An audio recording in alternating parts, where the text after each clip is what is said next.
Hey Besiegers, how you doing today? I've been away for a week, so I've just got back to my computer and discovered that there's all sorts of new mods and a new version out and everything, so I've missed the boat a little bit. Speaking of boats, I noticed that Tesseract Cat had put out a new water mod, and this is it here you're looking at, and it's absolutely fantastic looking. And so I thought I would make a more impressive behaving boat, something that actually responds to a bit of water in the way that you would expect. So here it is. I've used water thrusters all round to lift up the nose so that it glides forward more easily, to propel it from the back, and as keel or bow thrusters, and there's a couple that are just there for effect. It's just to make it look watery. That's it, simple as that. Because they do sit quite dead in the water with these water mods. And this thing's worked very well, really well. So that's where it gets all its power from above board. But underneath it's got two fat propellers and they're churning away. That's again another reason why the nose needs to be up, so that it's not fighting against the water all the time. But it's quite visually appealing. Tesseract Cat's done a really good job. It's very nice. I like it. Okay, what can we do with it? So I started off on fairly low power, and I discovered that it was very manoeuvrable, slips about the water quite nicely, jumps over obstacles and stuff like that. You know, it's not too bad. It's good fun. I set out to make a little launch type body that I could just fit other stuff onto later on, as you'll see. That was the idea. This is my first boat, so now once you've juiced the power up a bit, I've used all sorts of mods in this, I'll list them later.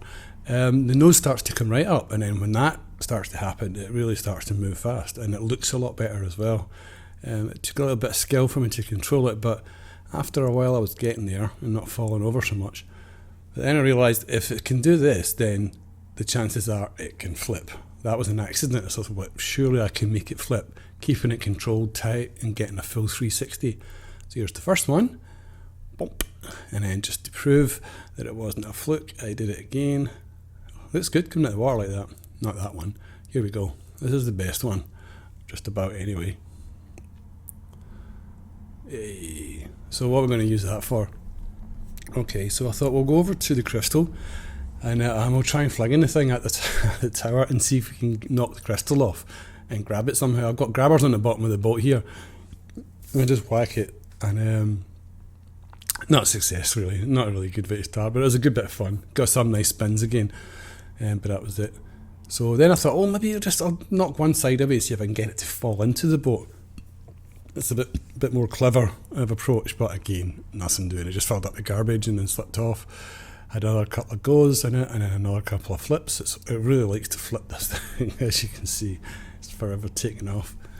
But I gave up. I said, no, we need something a bit more clever than that. Now, I did get the crystal, as you can see here, but I employed more stealthy techniques, and what I did was I developed a little harpoon.